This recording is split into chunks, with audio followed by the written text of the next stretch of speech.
He was born into the mob, groomed for power, surrounded by money, danger, and loyalty.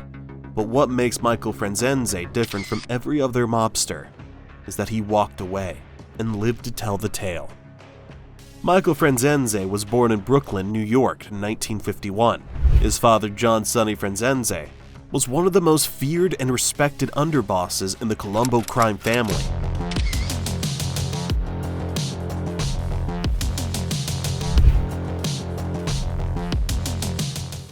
A man so deeply embedded in the Mafia, he once said, "I never retired, I just slowed down." For young Michael, the mob wasn't just a neighborhood tale, it was a family tradition, but his path didn't begin in crime. Michael originally pursued a career in medicine. He studied at Hofstra University, aiming to become a doctor. But when his father was sentenced to 50 years in prison, Michael's life took a sharp turn. To support his family and preserve his father's legacy, Michael entered the world his father knew best: organized crime.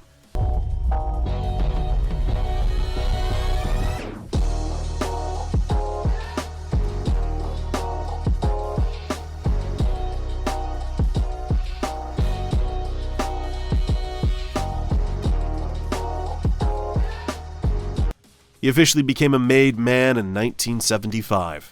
Inducted into the Colombo family in a secret ceremony filled with blood oaths and lifelong commitments. But Michael wasn't just another street thug. He was sharp, calculated, and business savvy. He quickly became one of the richest mobsters of his time. His claim to fame? A gasoline bootlegging scheme that scammed the federal government out of millions. At its peak, it was pulling $8 to $10 million a week. That's right, a week. Michael lived the high life.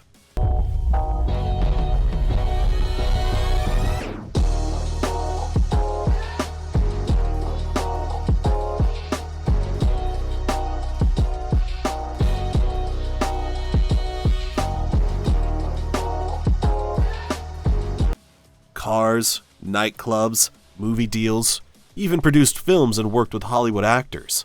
One of his biggest hits, Knights of the City, which he helped produce. He rubbed shoulders with celebrities while managing mob operations, blending two worlds few could even imagine coexisting.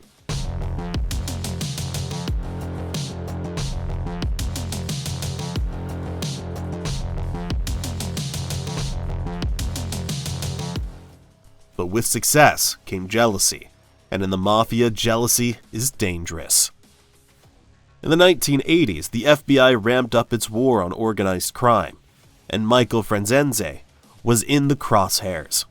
He was indicted several times, and in 1986 he pleaded guilty to racketeering, tax evasion, and parole violations. He was sentenced to 10 years in federal prison in order to pay millions in restitution. But prison wasn't the end of the story. It was the beginning of his transformation.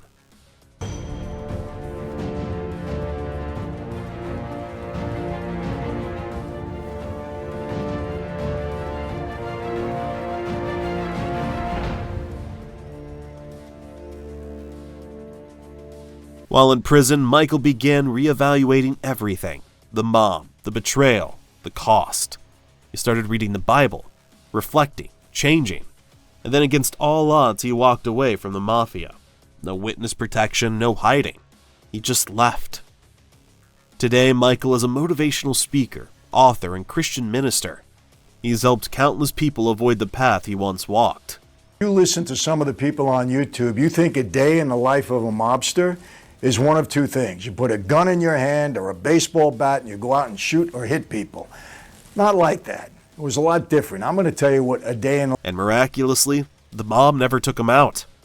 Michael Franzese's story is a one-of-a-kind. He didn't flip. He didn't vanish. He reinvented himself. He remains one of the only high-ranking mobsters to walk away and live.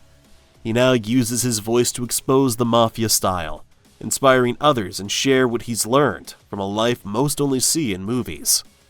My life as a recruit, which is a mobster, was one thing. My life as a made guy, as a soldier, was another thing. And then my life as a capo regime was, another kind of thing. And so I kind of divided it into three sections. So, Michael Franzese was born into the mob, but chose a different ending. And that's what makes him the true mob prince who outsmarted the Mafia. Subscribe to Mafia Tales for more real stories from the underworld. New videos every week. Don't forget to like, comment, and hit that bell.